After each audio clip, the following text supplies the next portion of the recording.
Olá, ouvinte! Você está no MIP Talks, uma produção do programa MIP Experience, iniciativa que visa transformar o manejo integrado de pragas na agricultura, através da adoção de tecnologias efetivas e baixo impacto ambiental, com benefícios que vão do campo à mesa do consumidor.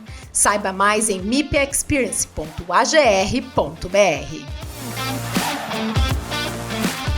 Sejam todos muito bem-vindos a mais um episódio do podcast MIP Talks, uma realização do programa MIP Experience. Hoje eu tenho um prazer muito grande de receber dois excepcionais profissionais aqui conosco na cultura dos citros. Estou recebendo o Hamilton Rocha e o Emílio Favaro. Nós vamos colocar os citros hoje no centro das discussões sobre sustentabilidade. É um prazer enorme recebê-los aqui, para poder construir juntos mais um episódio repleto de informações técnicas, mas também gerenciais, sempre com um olhar na sustentabilidade, da produção até o varejo. Isso é muito importante. Sejam muito bem-vindos. Hamilton, seja bem-vindo. Gostaria que você começasse a se apresentar para o nosso público aí, o pessoal que está nos acompanhando. Eu sou Hamilton Rocha, sou neto de agricultor, cafeicultor de Minas, e vim trabalhar com citros desde que me formei, aqui na região de Limeira. Na minha formação, formei como agrônomo em Lavras, na antiga Exal, hoje é UFLA, e antes disso eu tive um curso de agronomia também nos Estados Unidos, em Berry Springs, na Universidade de Andrews, no Michigan, lá perto da divisa com o Canadá. E depois disso fiz algumas especializações mais voltado na área de administração. Então, sou agrônomo de coração e de profissão também. Hoje você atua como consultor e está como presidente do GECONS também. Sim, estou como presidente do GECONS desde o ano passado, já faz um ano, pela segunda vez. E o GECONS é um grupo de consultores que se reúnem uma vez por mês para trocarem experiências sobre a cultura dos citros. Então a gente faz, como a gente chama lá, juntas agronômicas. Então a gente traz o problema e discute o problema com cada um. Então a gente vai crescendo com a experiência um do outro. Perfeito, muito bom. O GECONS tem quantos consultores hoje? Somos 19 consultores hoje. Abrange todo o estado de São Paulo e alguns outros estados, Paraná, vai até em Roraima. E a sede? A sede é em Cordeirópolis. Perfeito. Muito bom, obrigado pelo aceite. É um prazer estar aqui conosco hoje. Emílio, seja muito bem-vindo. Obrigado, Marcelo, pelo convite. Parabéns pela experiência desse podcast, desse talk aqui, bem bacana. Eu sou Emílio César Favaro, sou filho do seu Aleixo Favaro, sócio-diretor da Alfa Citrus, junto com o Pedro, com o Zé, com o Nelson. Empresa que já tem 28 anos aí, que foi criada com o objetivo de fazer a comercialização da fruta própria. A minha formação é técnica, eu sou analista de sistema. E depois eu fiz também administração de empresas e fiz um curso de especialização em gestão estratégica de negócio. Então, meu negócio é o comercial e gestão. Sim. Não sou agrônomo, já tive uma propriedade particular, então aprendi muita coisa nesse período onde eu fui dono de um pedaço de terra de herança do meu sogro. Então, aprendi também muito do cultivo ali nessa prática. Mas o meu negócio é a parte de gestão. E é isso que a gente espera compartilhar e contribuir com vocês aqui hoje. Essa é a ideia, Emílio, trazer um consultor, trazer você como gestor, a Alfa Citrus como uma empresa que tem enfrentado grandes desafios para tentar conectar os elos dessa cadeia, Vocês são dois elos muito importantes, o produtor, sem o produtor não existe produção, o consultor que está junto das questões técnicas, e aí a ideia aqui é tirar o MIP só dos aspectos fitossanitários, claro, são importantes aspectos, tudo começa por aí, especialmente em citros, Milton? Então, o MIP tem uma história longa, uma história... O MIP começou lá em Jaboticabal, na época do Santim Gravena, mas ele veio antes disso, já nos Estados Unidos, A agricultura ela é feita de alguns ciclos, a partir da Revolução Industrial, com a monocultura em grande escala, começou a se ter os problemas maiores, de pragas e doenças. E, com o passar do tempo, veio a Revolução Verde e tal, e eu acho que a gente foi bom naquela época, mas a gente precisa avançar. E o MIP foi um desses avanços, né? Fazendo parte do todo da agricultura. Né? E na citricultura, também a gente vem com os ciclos aí, né? E agora, mais recentemente, com o avanço, ou a entrada e o avanço do greening, né? Do HLB, então a gente agora teve mais problemas e tem que usar o MIP como uma das ferramentas, não tem dúvida. E esse é um dos principais problemas hoje para o agricultor. Eu acho que na citricultura porque, lógico, a gente não pode esquecer os outros, né? Mas ele inviabiliza a produção, né? Então é sério, né? Então a gente precisa pensar como um todo aí para tentar fazer com que o produtor tenha a sua produção, né? Perfeito. Bom, começando então pela questão da sustentabilidade, né? O que é produção sustentável de citros? Né? Como é que vocês veem esses desafios, né? Mas também oportunidades, hoje cada vez mais, né? O varejo, nós como consumidores buscamos o alimento produzido de forma sustentável. Mas um ponto que nós estamos discutindo aqui em todas essas mesas de debate é assim, tem que ser sustentável, o agricultor se preocupa com a sustentabilidade, mas o negócio tem que ser sustentável, né?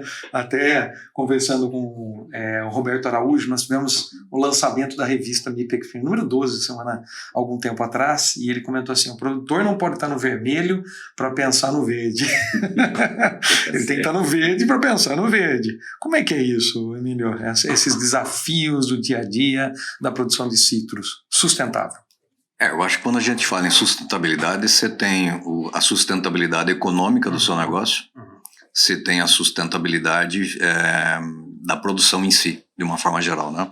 Eu costumo dizer também que a grande missão da empresa é ser uma missão, é ser social. Essa eu acho que é a grande missão e a grande pilar da sustentabilidade econômica da empresa. Você precisa ter lucro para você cumprir a sua função social. Se você não for lucrativo, você não consegue gerar emprego, você não consegue gerar negócio. Né? Então, esse é um dos pilares que eu acho que é importante, sustentabilidade financeira do seu negócio. Precisa ter lucro para você cumprir sua missão social.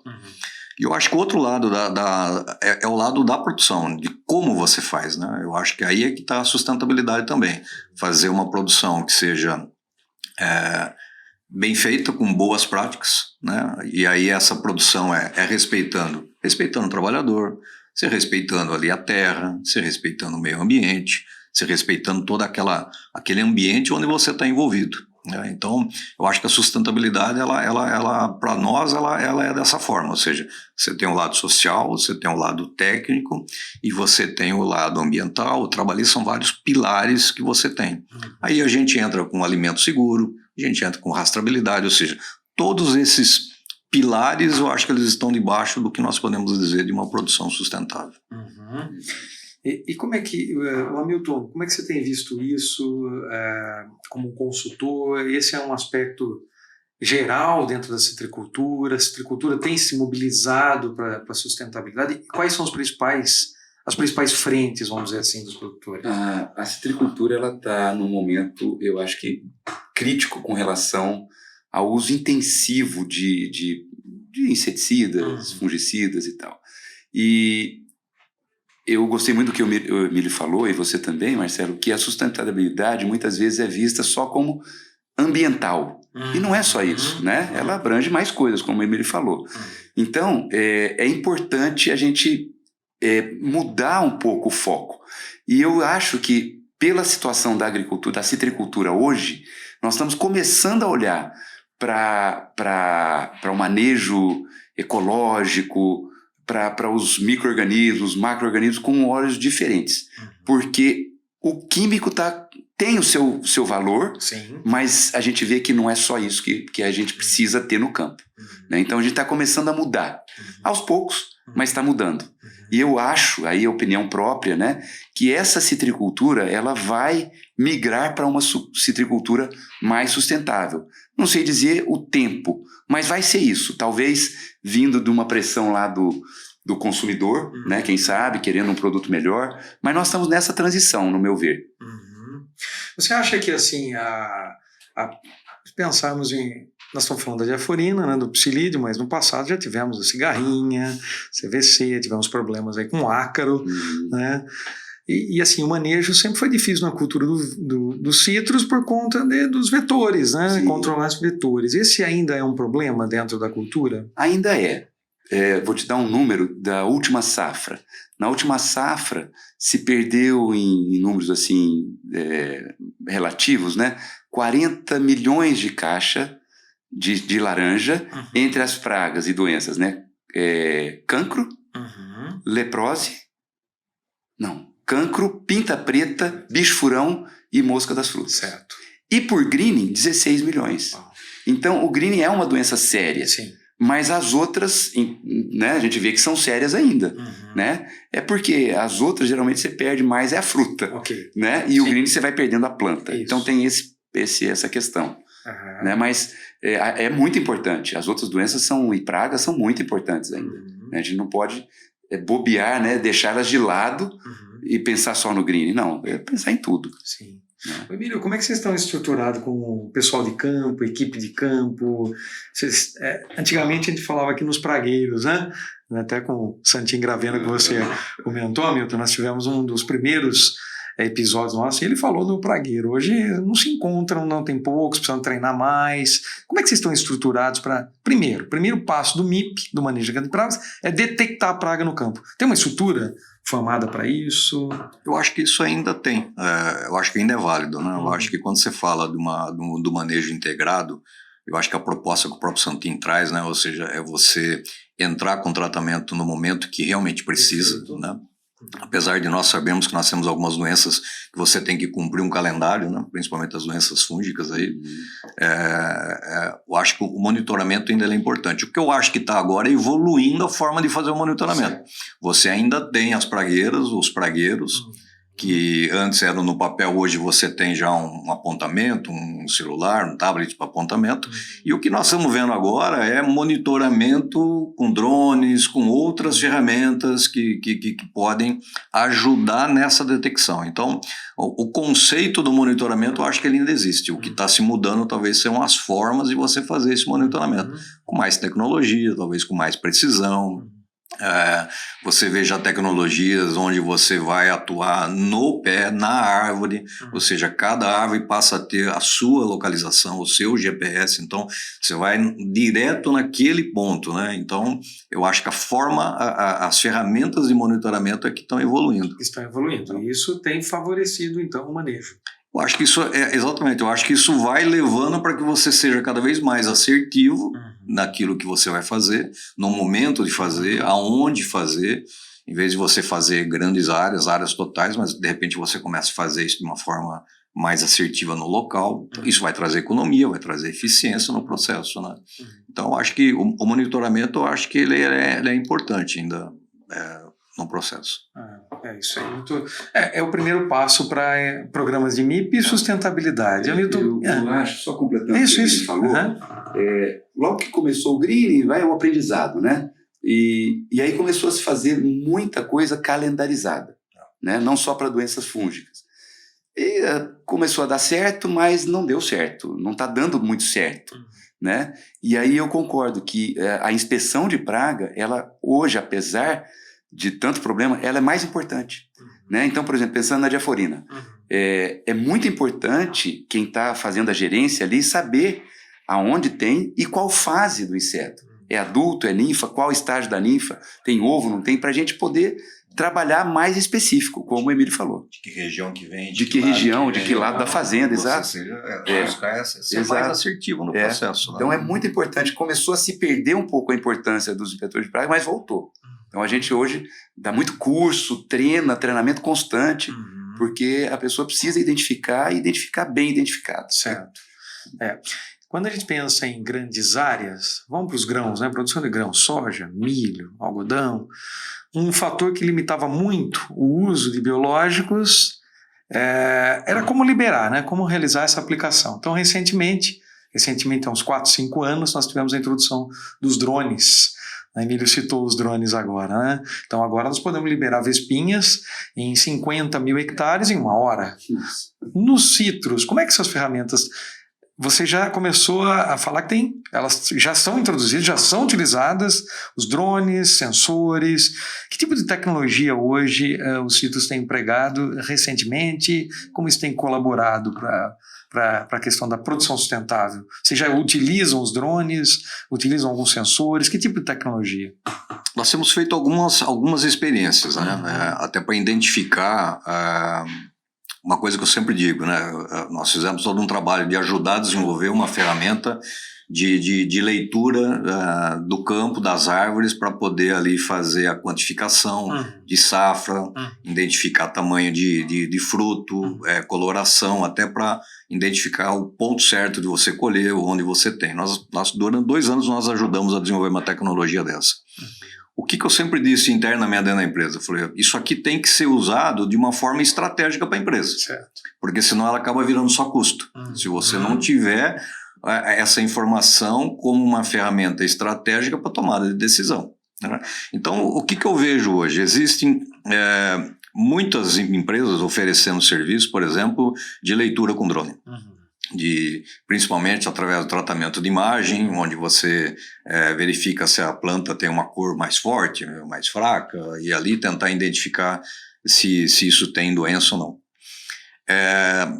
Eu não sei até que grau isso traz assertividade para a gente no nosso negócio, né? No caso de laranja. Né? Então, assim, eu acho que tem muita gente oferecendo muita coisa, eu acho que o que precisa ainda é maturar isso daí para que isso seja realmente uma ferramenta estratégica. Então, por exemplo, o que eu tenho visto?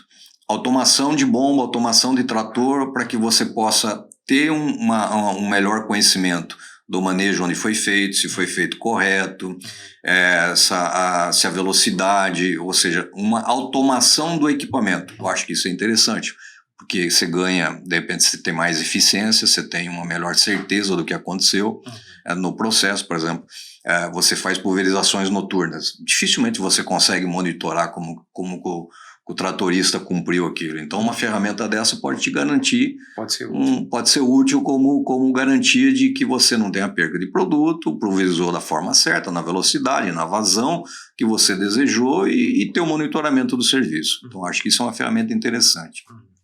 Essas ferramentas de leitura e identificação são importantes nesse aspecto, de você identificar a quantia correta de fruta, fazer o seu inventário adequado, você saber o ponto certo de colheita pelo tamanho, onde você pode colher primeiro, apesar que a gente tem o visual, mas ali você tem uma assertividade muito grande. Né? E esses tratamentos de imagem para identificar possíveis problemas de doença, eu acho que também pode ajudar.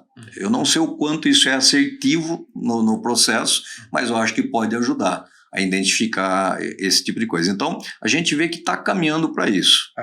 Nós estamos vendo algumas coisas ligadas já de automação de trator, né, no processo. Isso vai implicar automaticamente em você ter também um melhor sistema de informação dentro das propriedades. E nós sabemos que internet não é o forte da área agrícola. Nós falamos em 5G na cidade e nós nem 3G tem às vezes na propriedade. Né? Então precisa ter um investimento no rural em termos de tecnologia de comunicação para que você tenha essas ferramentas mais corretas. E o que eu sempre falo que você precisa ter as ferramentas também de gestão. Ou seja, você precisa ir para ferramentas de controle de custo, porque hoje custo é fundamental. Né? No nosso negócio, dificilmente você impõe o preço. Né? O preço é um preço de mercado. Hoje nós temos o mercado demandando muita laranja, ele está com um preço muito bom, oferta pouca de laranja, mas isso não quer dizer que vai continuar. Sim.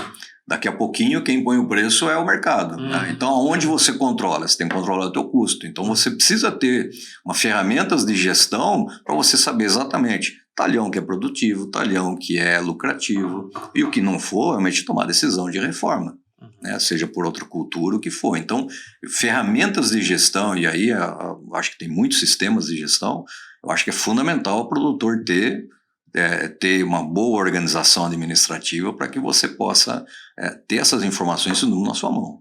A Alpha Citrus, como é que ela trabalha nesse processo de adoção dessas novas ferramentas? Você comentou, né? Tem muita coisa chegando, tem que fazer esse filtro. Como é que vocês...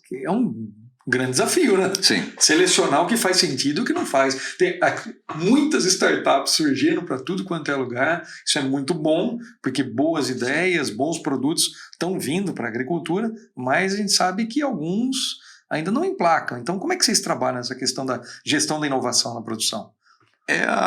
Eu trabalho sempre, eu sempre comento... Você que está à frente desse trabalho? Não, estou um pouco à frente, mas a gente vai distribuindo. Eu tenho o filho do meu sócio, o filho do Pedro, também que está no campo, também é bem aberto, mais jovem também é bem aberto na parte de tecnologia, né?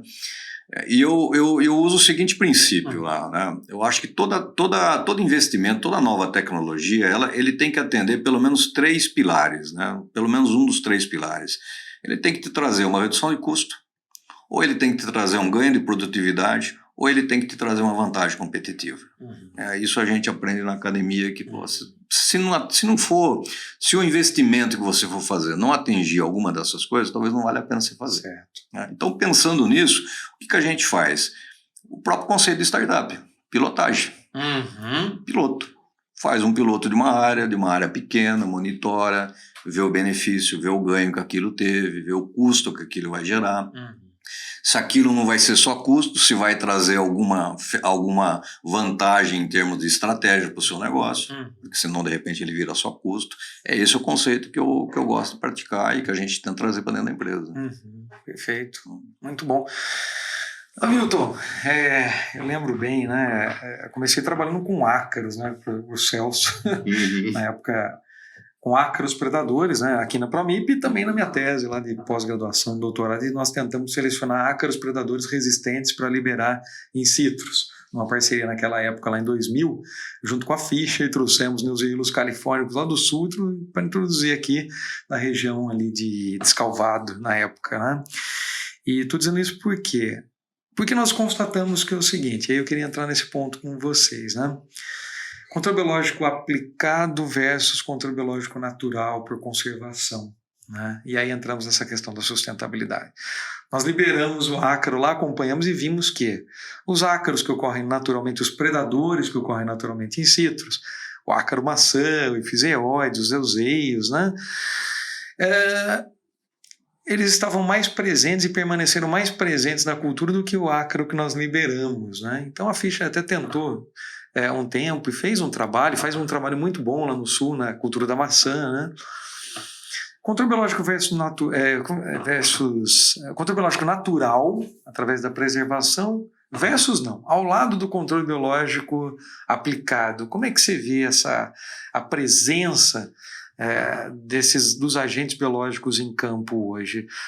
Acho que você citou aí que a dificuldade é grande, né? O monitoramento é importante, o estabelecimento de novos agentes biológicos, isso é muito importante. Como é que isso tem sido dado? Tem sido avaliado pelos monitores também a presença desses organismos ainda? Eu sei que isso sempre foi muito forte em citrus, né? Na nossa ficha de inspeção, não sei se ela é comum para todas as propriedades, mas acho que deveria ser, tem lá o campo das pragas e também dos agentes de controle biológico, seja ácaro, algum outro joaninha, né? Bicho lixeiro. Então a gente tem esses apontamentos. O que o Emílio falou, eu acho que essas tecnologias elas vão ser muito importantes. Então um inspetor de praga com um tablet georreferenciado e depois um drone, por exemplo, para aplicar bem localizado algum produto, isso ajuda no controle biológico, né? Tanto natural como introduzido, né? Então esses ácaros que já estão presentes ali dentro do pomar, eles fazem um trabalho muito bem feito. O que eu tenho visto no campo, prático mesmo, a gente acha os ácaros predadores, a gente acha a joaninha em bastante quantidade, a gente acha o bicho lixeiro em bastante quantidade, mais ou menos, mas sempre acha. O que eu tenho visto menos são os fungos entomopatogênicos naturais. Esses têm diminuído bastante. Tanto é que quando a gente deixa alguma área sem algum tratamento por um tempo, a gente começa a ver. Então eles estão presentes, talvez suprimidos ali pelo manejo. E é isso que eu falei no começo, essa mudança de manejo que a gente precisa fazer. Talvez com essas tecnologias novas de aplicação mais localizada, né, sem ser em área total, a gente começa a melhorar. Então a gente está nesse processo de mudança, né? Eu acho que retomando aí a inspeção de praga, bem feita agora com, né, georreferenciada, e o manejo de aplicação de produtos. Eu fiz em alguns locais esse ano, né, mais no começo do ano, para bicho-furão, soltura de uma vespinha, agora eu esqueci o nome da vespinha, que é para controlar o ovo do bicho-furão. E deu certo. Então, soltando com aqueles... Dispensas. Dispensa em papelão, né? Ah, sim, sim. Por drone. Né? E deu muito certo. Então, eu não sei avaliar o custo agora, não me lembro. Mas naquela quadra que a gente fez o controle, deu muito certo. Então, eu acho que a gente está caminhando para isso, né? Estamos no processo de aprendizado, tanto a gente técnico, né? Como produtor, avaliando custo, avaliando forma de aplicação, se não impacta tanto ali no dia a dia da fazenda, né? Às vezes tem que comprar algum equipamento. Então, está nesse processo, né?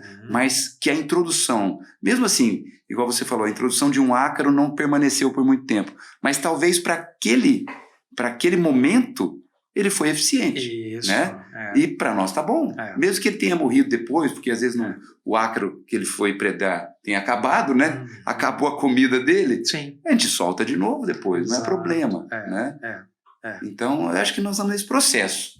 De acompanhamento. O acompanhamento é muito importante. Ah, sem dúvida, sem dúvida. Nós falamos dos monitores, dos pragueiros, mas eu acho que a equipe que está no campo também, né? Mesmo que ele esteja fazendo, então, numa outra operação, ela é importante, ela tem que ter esse olhar da sustentabilidade, né? Como é que então, vocês têm uma equipe de monitoramento hoje, ou não? Ou são quem que realiza o monitoramento lá na Alfacitos? Como é que é feito esse trabalho? Bom, o trabalho base, é o que você falou, eu acho que é de todo mundo, né? De todos. De todos, né? A gente precisa que todos que estejam na propriedade estejam monitorando, estejam identificando. Eu acho que não é um trabalho só de uma pragueira. O pragueiro é o trabalho oficial de identificar, marcar e tal. Mas você tem se você tem ali um tratorista que está passando por todos os pés, por todas as ruas, ele pode ser um observador de algo que está acontecendo. Você tem um administrador que também está acompanhando, que está correndo. Você tem a própria equipe de colheita que eventualmente também pode estar. Então, o que eu acho que nós temos é que todos eles têm que estar muito bem treinados e também identificar possíveis problemas que possa até identificar e ajudar naquele momento. Mas basicamente as funções principais da pragueira, dos administradores e são dos técnicos, do nosso consultor, que semanalmente estão junto com meus irmãos lá, com o pessoal de campo olhando e observando, e aí eles também fazem toda essa leitura daquilo que está sendo apontado para também tomar ações, né? Uma coisa importante, eu acho, uma tecnologia nova não pode deixar o que está sendo feito mal feito, né? Então não é que vem um drone ou não pode deixar uma pulverização de trator, né? Normal, né? Antiga, mal feita, né? Então ou vamos dizer assim, o beabá, o feijão com arroz precisa estar sendo bem feito e agregar coisas novas, mas não deixar de fazer o que está. Então assim, um drone não pode deixar algo mal feito lá atrás, né? Então, isso eu acho que tem que ser muito bem comunicado, né? Então, o biológico hoje, ele entrando, seja macrobiológico, microbiológico, por enquanto eu acho que ele está entrando ainda num sistema químico, né? Mas muito bem pensado, né? Para não também queimar uma tecnologia, um produto, um ser vivo ali, que vai ter muito benefício, mas pelo mau uso, né, ficar depois como se não tivesse algum efeito, né? Eu digo para você o seguinte, eu acho que na área de citros nós temos muito para caminhar no uso do biológico. Eu tenho muito contato com outros amigos de outras culturas e a gente vê outras culturas, inclusive permanente de fruticultura, já com 70% de uso de biológico, 80% de uso de biológico. E nós estamos caminhando muito. Eu acho que nós estamos caminhando, mas eu acho que muito lentamente. Eu acho que quando a gente fala em sustentabilidade, você fala em sustentação, né? Ou seja, nós precisamos ter alguma coisa que seja sustentado por um tempo. E eu acho que uma das coisas que tem que ficar clara pelo menos para mim, né? Aquilo que nós estamos fazendo hoje não sustenta mais. Economicamente não se sustenta, fitossanitariamente não se sustenta. Por isso que nós temos que buscar realmente alguma coisa rápido para aquilo que nós fazemos hoje na cultura, porque o nível de pulverização que nós fazemos, ele não se sustenta. Isso está claro, porque a natureza vai cuidando para que isso não se sustente, que vão criando as resistências. Então, nós precisamos fazer isso. Agora, o que eu acho que na cultura nossa precisa entender é o seguinte: existem problemas que são locais, ou seja, problemas que são da própria fazenda, o próprio produtor pode cuidar, uma leprosa ele cuida, uma pinta preta ele cuida, um cancro ele cuida. Quando você fala em greening, nós temos que pensar não só no produtor, mas em toda a sua região. E se não tiver um trabalho em conjunto, da gente mudar não só aquele micro-universo, mas o macro-universo onde aquilo está inserido, eu acho que eu não vejo como a gente mudar a situação que nós estamos hoje. Ou seja, se não tiver uma conscientização e um trabalho conjunto. Então, por exemplo, quando eu vejo o greening, o manejo de greening tem que ser regionalizado, tem que ser por região, tem que ser por grupo de produtores, porque está muito claro que você cuidar sozinho do seu negócio não vai ter sustentação, não vai ter viabilidade. Né? Por quê? Porque você tem um ambiente onde você está, ele está tomado pela infecção. É diferente quando você trabalha da leprose. Leprose, muitas vezes, você tem pontual lá. Você tem uma reboleira com leprose. Você não tem nem na fazenda inteira. E eu acho que o grande desafio do green é bem isso. Ou seja, não é um negócio que você cuida só da sua casa. Não é só dentro da porteira.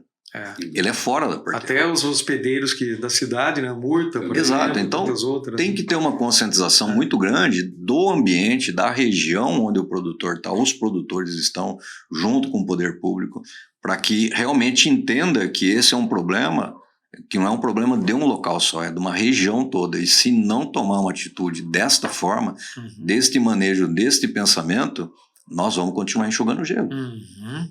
E aí eu acho que o manejo biológico pode ajudar como um microambiente, ou seja, mudar o ambiente. Eu acho que ele ajuda muito. Só que nós sabemos também que o manejo biológico precisa de tempo para que você mude aquela situação que você tem dentro da sua propriedade, dentro do seu processo. Ou seja, diferentemente do químico que você vai lá e resolve, você tem que, no manejo biológico, insistir nesse processo, porque você precisa mudar a sua biótica dentro do que você está. Né? Você precisa reequilibrar, isso demanda tempo. Né? Então, e é um tempo que nós não estamos tendo. Esse é o grande problema, nós não estamos tendo. Por isso que eu acho que precisa haver uma força-tarefa talvez maior do que nós temos hoje para o nosso setor, quando nós estamos falando em biológico, para a citricultura. Perfeito.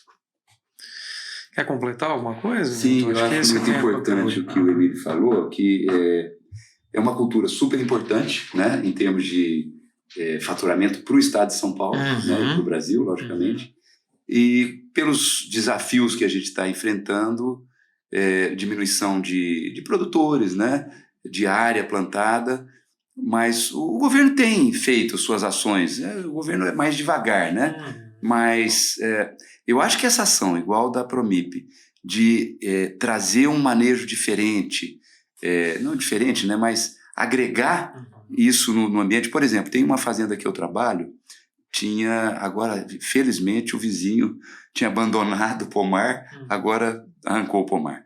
Mas a gente não tinha controle sobre o vizinho. Então, o que nós fizemos? Com a ajuda do Fundecitrus, nós conseguimos soltar tamarixia nesse pomar, por várias vezes. E deu para ver direitinho o nível de incidência na fazenda ali, que é pequena, diminuir.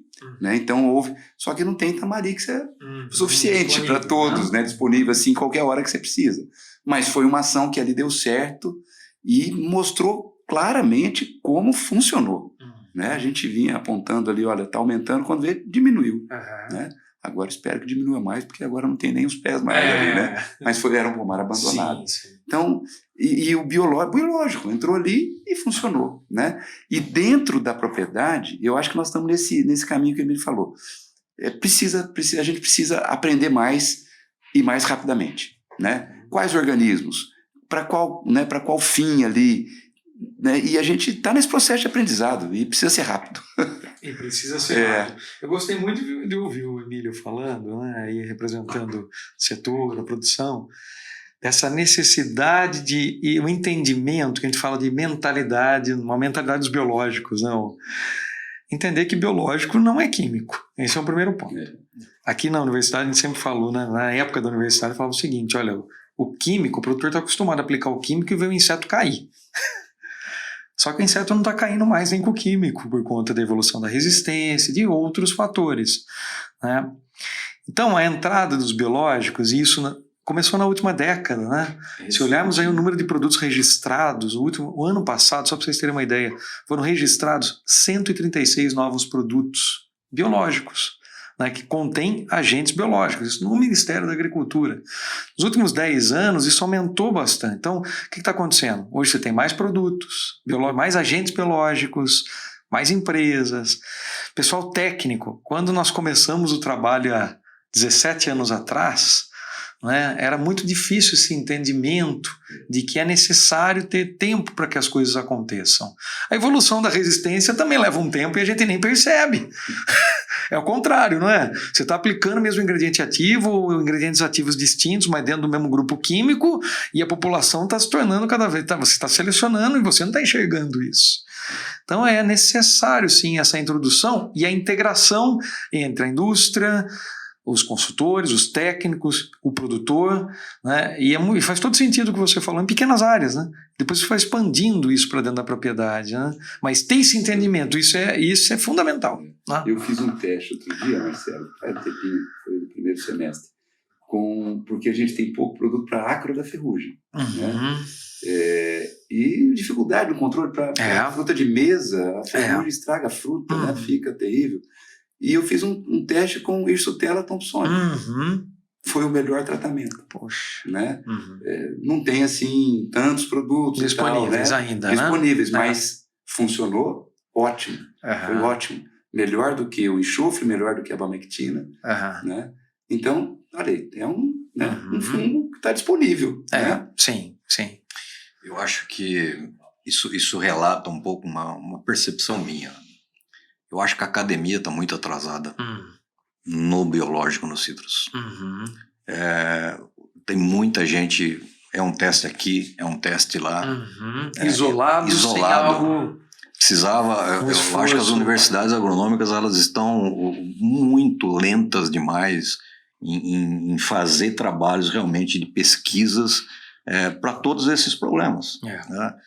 Nós na mesa nós vivenciamos isso, esse problema com a ferrugem, esse problema com leprose, todos esses problemas, furão, são danos econômicos muito graves, né, que você tem de perdas econômicas ali no processo. Né? O greening eu acho que ele põe em risco a cultura. O negócio como um todo. O negócio como um todo, ele vai aos poucos te mostrando que o seu negócio está se tornando inviável e vai te pôr no medo e vai te pôr em incertezas, né, porque você fala, mas vou arrancar para renovar, mas se eu renovo eu não consigo formar. Então eu deixo para o mar que está velho e que ainda já não está produzindo mais. Ou seja, você começa a criar uma série de interrogações para que caminho você vai. Por outro lado, você tem essas outras doenças, que são doenças que estão lá, local, que não deveriam ser problemas da gente cuidar mais, mas que por caminhos aí, talvez dos próprios produtos que passaram a não ter essa eficiência, voltaram, né? Então, e aí que eu acho que academia e indústria, elas pararam de trabalhar nesses aspectos para a gente. Ou está muito lento demais nesse processo. Né? Então aí você começa a ter as experiências, cada um fazendo uma coisa, a própria indústria, todo mundo vendendo aquilo como sendo o seu produto que vai resolver, mas ninguém tem um resultado efetivo para te mostrar com aquilo, né? Então você fez uma experiência daquilo ali. Essa experiência poderia ter vindo da universidade. Olha, esses fungos aqui funcionam para ferrugem. Isso aqui resolve o problema da leprose. Não vai ser só produto químico. Talvez para mim está muito claro que eu acho que nós vamos ter que trabalhar consorciado. Isso daí eu acho que são coisas que têm funcionado bem. Né? Então eu acho que essas coisas têm que acontecer. E tem que ter testes maiores para que a gente possa ter caminhos mais claros para nós do que a gente pode fazer. Então eu acho que está faltando ainda muita pesquisa, muita experimentação nessa área de biológico. Eu acho que tem muita coisa, a gente sabe que tem muitos produtos, são muitos materiais aí Tem que razão. podem ser usados. Mas para os citros parece que está faltando, tem uma lacuna, né? Talento. Eu acho que precisava ter uma força-tarefa. Está muito urgente. Você precisaria ter uma grande força-tarefa da gente pegar realmente todos esses materiais aí e realmente a gente, cara, vamos fazer um grande campo, vamos fazer grandes experiências. Um grupo vai trabalhar num produto, um grupo vai trabalhar numa doença, um grupo vai trabalhar numa outra, mas nós precisamos, num espaço curto de tempo, diria, a gente ter novos caminhos. Do que nós temos hoje. Tive uma outra experiência que eu tive com biológicos, com acra da leprose. Uma região em Goiás, muito acra da leprose, já tinha feito várias aplicações dos acaricidas químicos aí que a gente tem no mercado, né? E aí entrei com Isária, né?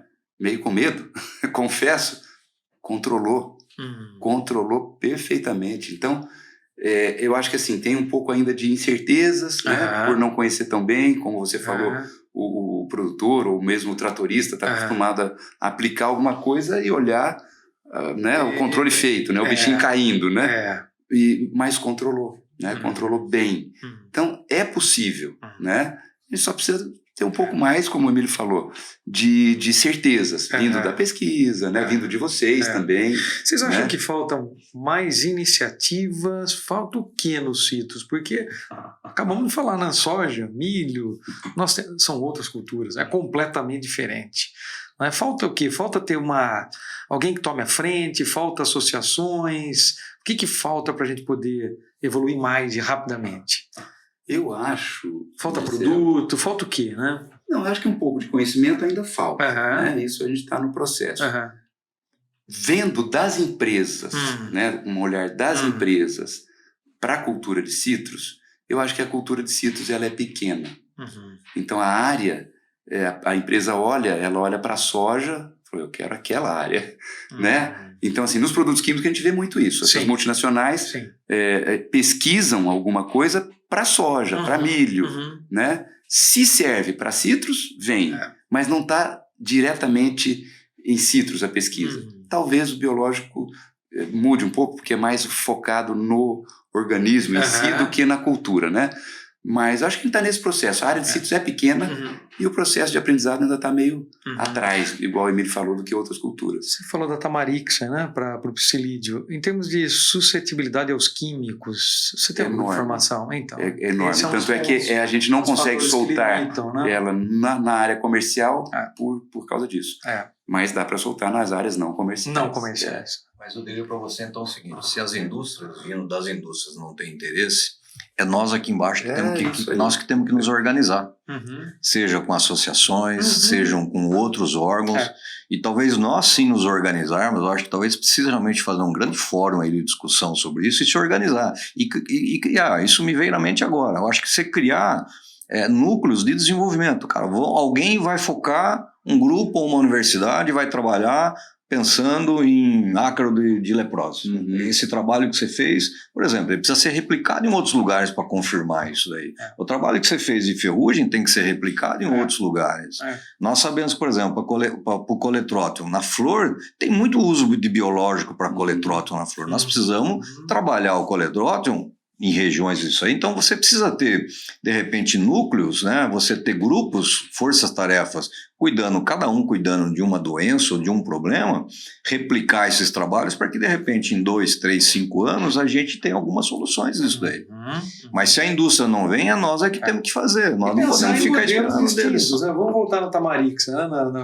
No controle biológico do psilídeo. Hoje, o Fundecitrus tem uma criação, né? Por que não pensar isso e tentar regionalizar, né? Essas associações tomarem conta? Isso é possível também, né? Pensar em modelos, novos modelos, né? Tornar economicamente viável e pensar de uma forma diferente. Eu não sei o custo exatamente, você vai poder falar de uma estrutura para uma criação de tamarix, mas não deve ser tão barata. Mas, como o Emílio falou, fazendo uma organização com alguns produtores, talvez viabilize. Torne-se viável, né? Porque a Vespinha também tem um shelf life, um período curto para ser levado. Mas ela é muito eficiente. Se for regional, sim. Então tem oportunidades por trás disso, né? Sem dúvida. Queria voltar na questão da sustentabilidade das equipes. Até puxei essa questão perguntei dos pragueiros, que são só os pragueiros, porque eu acho que sustentabilidade, quando nós falamos da produção sustentável, economicamente viável, nós falamos dos biológicos entregando eficácia, aumento da biodiversidade. Aqui no programa, para vocês terem uma ideia, em FLV nós medimos emissão de gases do efeito estufa em algumas culturas, com o professor Carlos Serreg, de Piracicaba, da Exalc, né? E instalamos equipamentos no campo e avaliamos lá o sistema lado a lado, em tomate, pimentão, berinjela, e começamos a identificar que a emissão dos gases do efeito estufa elas foram um pouco menores, a intensidade de gás equivalente do gás carbônico foram menores nesses ambientes onde nós usamos o manejo integrado de pragas. Isso nós levantamos o KPI, fomos lá e coletamos, né? É claro que, por quê? Depois nós descobrimos que dentro desse solo que foi trabalhado, né, com os biológicos, com fertilizantes, né, com origem que emitem menos gases do efeito estufa, matéria-prima que emitem, então, claro, tudo isso foi favorável. Nós descobrimos que tinham bactérias nesses solos que metabolizavam esses gases, então nós conseguimos uma menor emissão, né? Então tem esse ganho também que hoje a gente nem consegue enxergar. Mas para poder fazer tudo isso acontecer, não é só o monitor, não é só o gestor, eu acho que a propriedade como um todo, ela tem que respirar. Isso é quase que incorporar isso dentro da missão da empresa, né? Você acha que a Alpha Citrus tem feito esse trabalho? A gente vê esses resultados que vocês têm obtido em termos de sustentabilidade. Pensando aí hoje, né, dentro da citricultura, vocês como referência nessa questão, né, no empenho que vocês têm dado, como é que você dissemina essa cultura dentro da empresa? Na empresa de citros, que tem todos esses problemas que nós já falamos aqui, fitossanitária, né? A academia ela fala que para você mudar uma cultura, você tem que começar mudando a prática, fazer a repetição dessa prática, que isso acaba virando cultura, né? Então, quando a gente partiu para fazer marca própria de varejo, nos obrigou a assumir alguns protocolos de trabalho de internos dentro da empresa, que evoluíram para certificações, né? Então hoje a gente está no 6º ano da certificação da Global Gap. Então, automaticamente, ao você adotar essas certificações, você se obriga a desenvolver algumas práticas, algumas novas práticas. Né? Então, eu entendo que isso foi fazendo com que a gente fosse nos aculturando internamente sobre manejo, sobre práticas que você tem que fazer, pensando pensando no meio ambiente, pensando na parte do trabalho, pensando na parte do social. Então, isso tudo foi... você começa... Inicialmente, você percebe que você começou fazendo o quê? Bom, preciso cumprir um programa para atender o meu cliente. Certo. E aí você tem razão, né? As mudanças, normalmente, eu vejo que elas vêm por duas formas. Ou ela vem pelo cliente, pelo mercado, ou vem pelo governo. Certo. Né? Por exemplo, a rastreabilidade começou com uma demanda do mercado. Hoje virou lei, né, pelo governo. Então, você sempre tem essas duas vias de movimento. Normalmente, o mercado é que te puxa para a inovação. Né? Você internamente empurrar a inovação, mas normalmente muitas coisas o mercado é que te empurra. Então, hoje, você tem uma produção sustentável, como a gente fala aqui, que para nós o que é o sustentável? É essas boas práticas agrícolas, que envolve a parte de prática sanitária, a parte trabalhista, a parte tributária, que tudo isso é checado, você tem que estar em conformidade com essas coisas. A gente, junto com isso, a gente agregou algumas coisas que nós fomos vendo que era importante por nós entendermos que era importante, que era, primeiro, vamos trabalhar com alimento seguro. Você precisa ter rastreabilidade? Precisa ter. Mas a gente precisa ter um alimento seguro também. Né? E por que a gente foi pensando nisso? Pensando que, olha, eu não vou conseguir ter laranja orgânica. Certo. com o nível que a gente tem, possível ter. Mas como que a gente pode garantir que o nosso produto ele é saudável e ele pode ser consumido sem nenhum risco?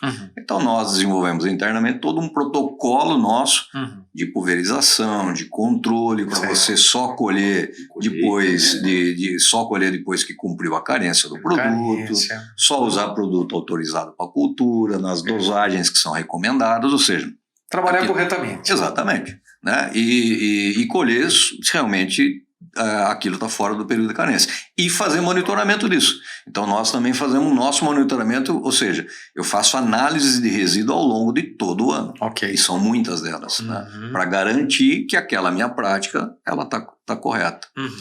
E a parte social, que foi algo que foi crescendo. Certo. Que a gente foi entendendo a importância que a empresa tem também no seu trabalho de desenvolvimento ou de transformação de realidades, como eu falo. A gente foi vendo que nós podemos e devemos ser um grande motor de transformação de realidades, né? Então, a gente passou a fazer alguns trabalhos sociais, a gente foi vendo que isso é bom, que isso traz o seu marketing, mas ele é muito melhor para... Que tipo de trabalho, Emílio, se você puder contar?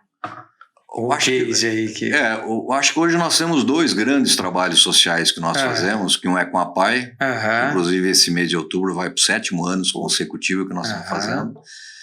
Nós chamamos a Semana da Laranja Especial. Então, durante uma semana, toda a venda nossa de fruta, ela é convertida em caixas de 20 quilos e para cada caixa de 20 quilos nós doamos R$1, papai.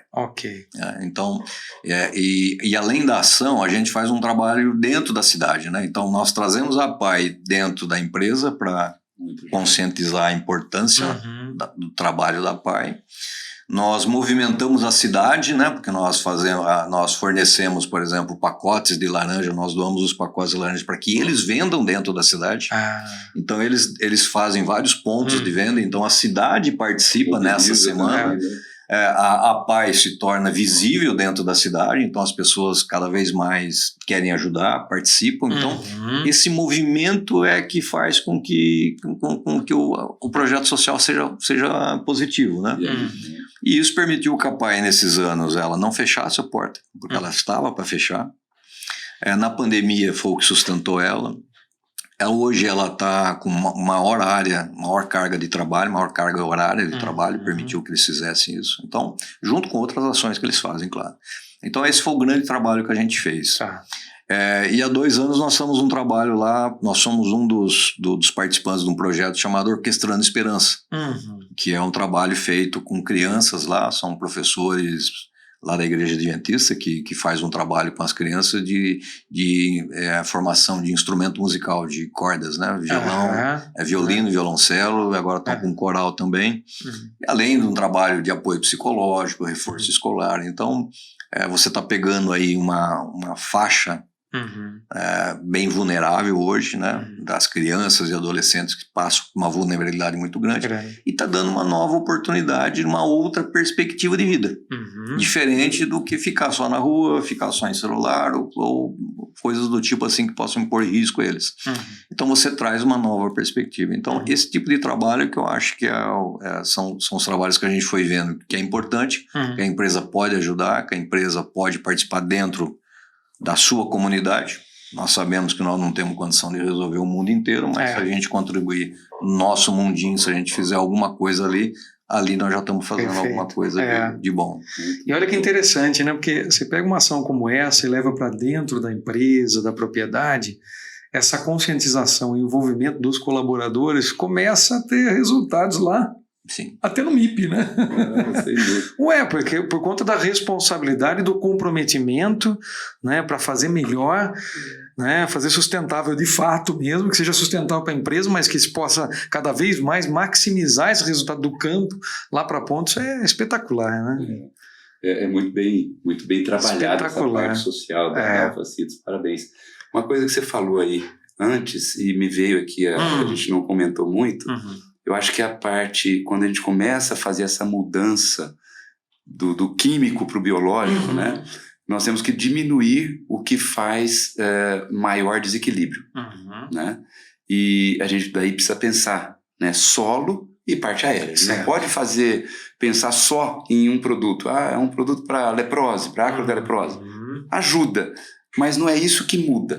Né? A mudança vem de um processo. Né? E que começa, eu acho que no solo, equilibrando melhor o solo, usando menos produtos que vão desequilibrar demais. Né? Então essa mudança precisa ser feita.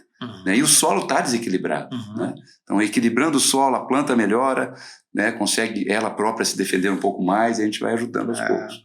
Nos anos 90 nós aprendemos na faculdade o químico, a estrutura química e a estrutura do solo, né? A física e química do solo, né? Mas biologia ela não tá meio esquecida, né? Totalmente esquecida. Nós começamos a pensar nisso há 10 anos atrás, um pouco mais.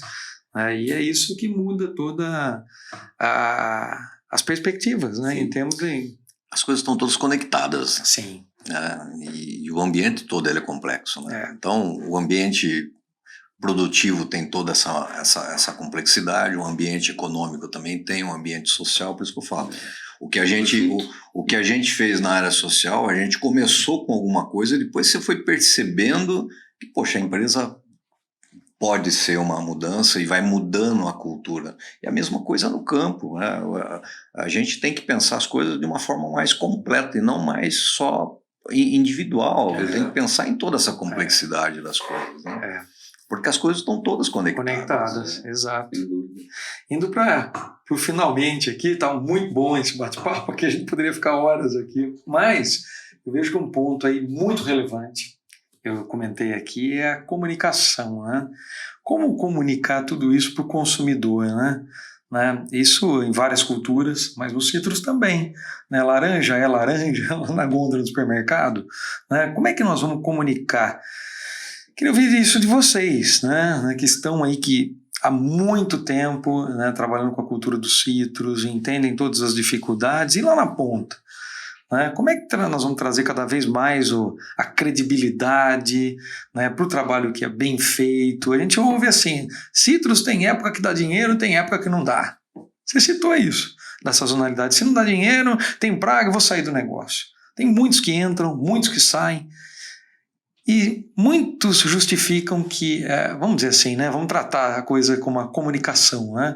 Comunicação, vender o produto. Né? Como é que eu vendo melhor o meu produto? Como é que eu transfiro, né, todo esse esforço para as gôndolas do supermercado? Valor, o que a gente tem discutido, que eu até gostaria de ouvir de vocês, preço de produto não vai ser muito diferente. O que muda, eu gostaria de ouvir do Emílio isso, né? O que muda é as possibilidades de prateleiras e de gôndolas que nós vamos posicionar os produtos. E aí sim eu tenho a valorização, eu tenho mais opções, o produtor precisa ter mais opções e essas opções têm que ser tomadas por ele, né, como alternativas, né? Então, se eu produzo melhor, eu vou para uma prateleira, para uma gôndola melhor. Como é que funciona isso? Como é que vocês tratam essa questão? Eu acho que esse é o grande calcanhar daqueles, vamos dizer assim, não só dos citros, mas eu acho que de todo o comércio, todo o FLV. Sim. É a comunicação. A comunicação daquilo que você faz. Nós precisamos do varejo, que é o varejo, que é o canal de venda, que o consumidor tem acesso aos nossos produtos. Então, o varejo junto com o produtor, mas principalmente o varejo é que deveria de ter essa missão, essa obrigação de fazer a comunicação daquilo que ele está trabalhando, daquilo que ele está vendendo. Então você percebe que, por exemplo, alguns varejos que trabalham com a marca própria da FLV, então eles criam o seu selo e aquele selo ele traz alguma percepção de valor para o consumidor, né? Então alguns varejos fazem isso daí, então através daquilo você passa a comunicar, mas são muito poucos os varejos que fazem isso, né? E são muito poucos os varejos que ainda dão preferência ou reconhecem esses trabalhos diferenciados que os produtores fazem, que alguns produtores fazem, né? A maior parte do varejo ainda está em busca do preço. Eu quero um produto bom? Sim, eu quero um produto bom, eu quero um produto seguro. Se você for perguntar, e a gente vê algumas pesquisas que se faz com o consumidor tem preferência por um produto que é rastreado, ele dá preferência por um produto que atende às boas práticas, que tenha selos. Só que essa informação chega muito pouco para ele dos produtos que são dessa forma. E o varejo, de uma forma geral, ele ainda olha muito a questão de preço, porque e aí tem muito a ver, eu acho que com o nosso ambiente econômico também, né? O nosso ambiente econômico nosso ainda é muito disputado pelas promoções, pelas ações, então ainda se busca muito preço. São poucos os varejos que realmente falam o seguinte: eu quero trabalhar com você porque você me garante um produto seguro, você tem um selo de qualidade, você tem uma certificação internacional que me garante a boa prática. E esses selos normalmente é o que permite você fazer a marca própria. Eles no caso, eles nos procuram para fazer a marca própria por ter o selo. Então o selo ele passa a ser uma porta de entrada ou de uma viabilidade de um negócio. Mas os varejos que normalmente não têm a sua marca própria e trabalham só com a fruta no granel, ali, ele está em busca mais da precificação, aquilo que é o mais barato. Ele quer usar a laranja, né? A laranja é um dos principais produtos do varejo de geração de tráfego em loja. Então eles usam a laranja para gerar fluxo na loja, então ela está sempre em promoção. Quando não é a laranja, é a Poncã, que são os dois principais itens dos citros, né? A Poncã na sua época, a laranja nas outras épocas. Então você sempre vê a laranja ali em ação, no folheto, em promoção, porque ela é o gerador de tráfego na loja. E aí ele acaba captando o consumidor para outras coisas que ele trabalha.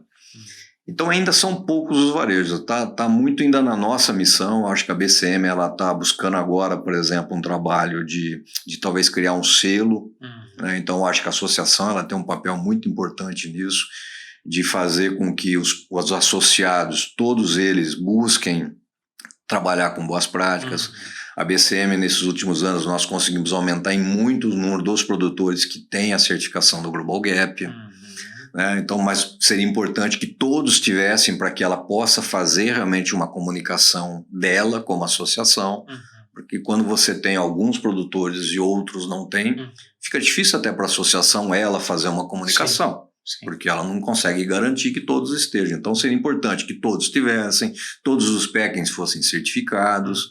Então agora a associação está em busca dessa padronização, de uma ficha técnica padronizada para todos os packings, para a gente poder trabalhar. Então tem um trabalho de construção que ela está fazendo agora, que é muito importante, que eu acho que mais à frente nós vamos ter condição, via associação, fazer esse trabalho de divulgação, né? Fazer esse trabalho de comunicação de um produto seguro, de um produto bem produzido, atendendo padrões mínimos de qualidade. Então, é um trabalho em construção que a associação está fazendo, até porque é um trabalho novo, a nossa associação é uma associação nova, né?